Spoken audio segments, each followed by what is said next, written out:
আসসালামু আলাইকুম। আজকে আমরা সূরাতুল আল কাউসারের দ্বিতীয় তৃতীয় অর্থাৎ সম্পূর্ণ যে দুইটা আয়াত আছে এর শেষ পর্ব নিয়ে আলোচনা করব।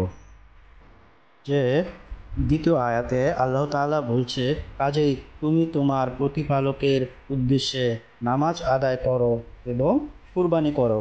এখানে আল্লাহ তাআলার উদ্দেশ্যে একমাত্র নামাজটা হবে, অন্য কারো উদ্দেশ্যে কোনো নামাজ যদি পড়ে তাহলে সেই নামাজটা কবুল হবে না।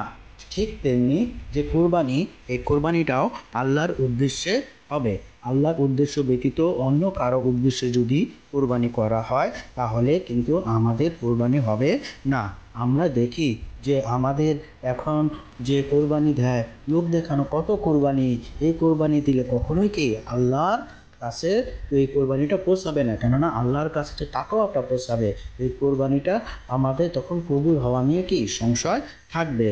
তারপরে আল্লাহ তাআলা সূরাতুল আল কাউসারের ৩য় নম্বরে আয়াতে বলেছে যে আমাদের যে নিশ্চয়ই নিশ্চয়ই আপনার প্রতি বিশ্বত পোষণকারীরাই তো নির্বংশ, অর্থাৎ আমাদের নবীর প্রতি যারা হিংসা করত তারাই তো ছিল নির্বংশ। কেন এটা বলা হইতো? কেননা আমাদের নবী করিম সাল্লাল্লাহু আলাইহি সাল্লামের পুত্র কাসেম অথবা ইব্রাহিম যখন শৈশবে মারা গেল, তখন কাফেরেরা তাকে নির্বংশ বলে উপহাস করত। একবার কাব ইবনে আশরাফ ইহুদি সর্দার মক্কায় আগমন করল। কুরাইশের নেতারা তাকে বলল, আপনি কি মদিনাবাসীদের উত্তম ব্যক্তি ও নেতা? সে বলল, হ্যাঁ। তখন তারা বলল, আপনি কি দেখেন না এই লোকটি যে তার জাতির মধ্যে নির্বংশ, সে মনে করে সে আমাদের থেকে উত্তম, অথচ আমরা হজ ও কাবাগর সেবা করি।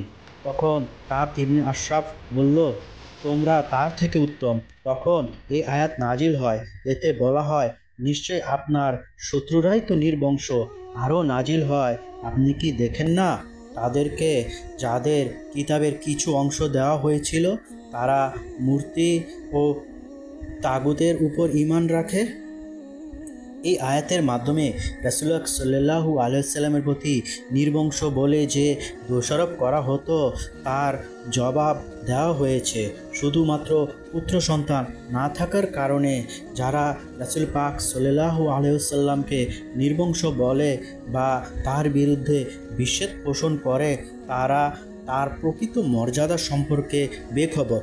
রাসূল পাক সাল্লাল্লাহু আলাইহি ওয়াসাল্লাম হলো কি আমাদের এই বিশ্ব নেতা এবং আমাদের শেষ নবী, এবং যেই নবীর মর্যাদা এত এত এত এত বেশি যেটা বলে কি কখনো শেষ করা যাবে না। আমাদের নবী যখন কোনো ছেলে সন্তান জীবিত থাকলো না, তখন কিছু কাফেরকে নির্বংশ বলতে লাগলো। এই কথার উপরে আল্লাহ তাআলা মহানবী সাল্লাল্লাহু আলাইহি ওয়াসাল্লামকে সান্ত্বনা দিয়ে বললেন, নির্বংশ তুমি নও, বরং তোমার দুশমনেরাই নির্বংশ হবে। সুতরাং মহান আল্লাহ তার বংশকে তার কন্যার পরস্পর দ্বারা বাকি রেখেছেন। এছাড়া তার উম্মত, তার অধিক সন্তানেরাই পর্যায়ভুক্ত, যাদের অধিক্য নিয়ে তিনি কিয়ামতে অন্যান্য উম্মতের উপর গর্ব করবেন। এছাড়াও নবী পাক সাল্লাল্লাহু আলাইহি সাল্লামের নাম সারা বিশ্বে বড় শ্রদ্ধা ও সম্মানের সাথে নেওয়া হয়। পক্ষান্তরে তার শত্রুদের নাম শুধুমাত্র ইতিহাসের পাতাতেই লেখা পড়ে আছে। কারো অন্তরে তাদের প্রতি শ্রদ্ধা নেই এবং কারো মুখে প্রশংসার সাথে তাদের নাম উল্লেখ হয় না। বন্ধুগণ, আমরা যে আজ সূরা কাউসারের যে আলোচনা শেষ করলাম, এটা আমরা অপর বন্ধুকে শেয়ারের মাধ্যমে জানিয়ে দিই এবং বেশি বেশি করে তাদেরকে আমরা কোরআন সম্পর্কে জানার জন্য আগ্রহ করি। আমিন।